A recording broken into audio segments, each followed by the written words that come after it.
Hello everyone and thank you for watching from financeforsuccess.com. This is entitled Go for the Silver, Not the Gold.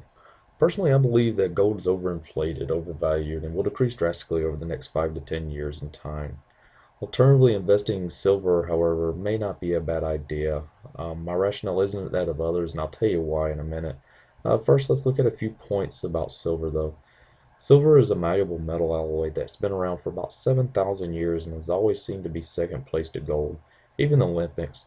Granted, however, this may not be the same case in years to come. It has a lot of different uses, and here's a few that are noteworthy.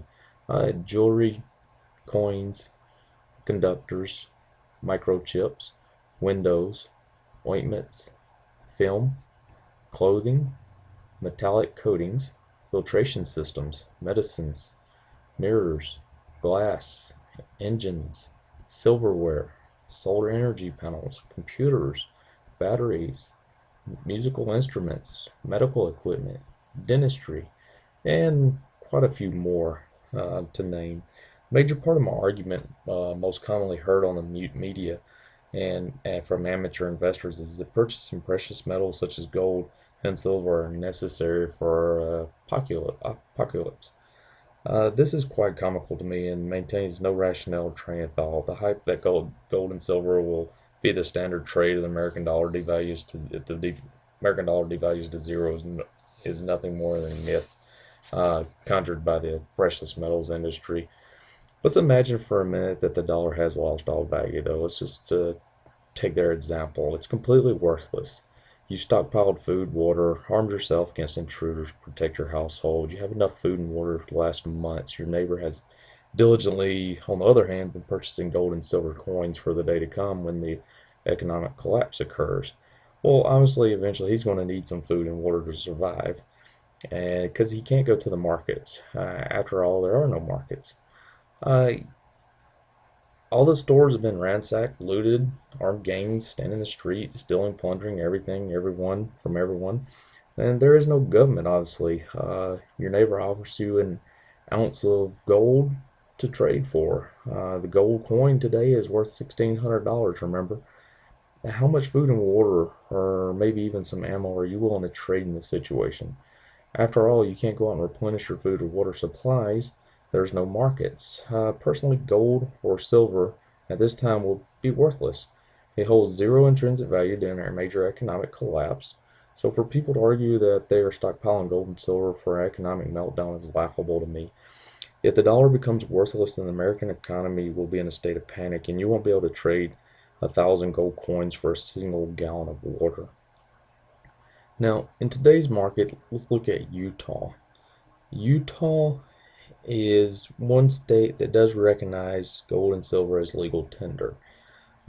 This law was enacted in 2011 and provides residents an alternative to utilizing paper currency.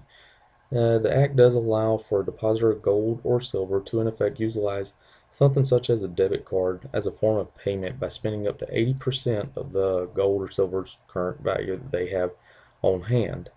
Utah's government argued that the standard tender could be used in any case of an attack on a financial institution such as the banks.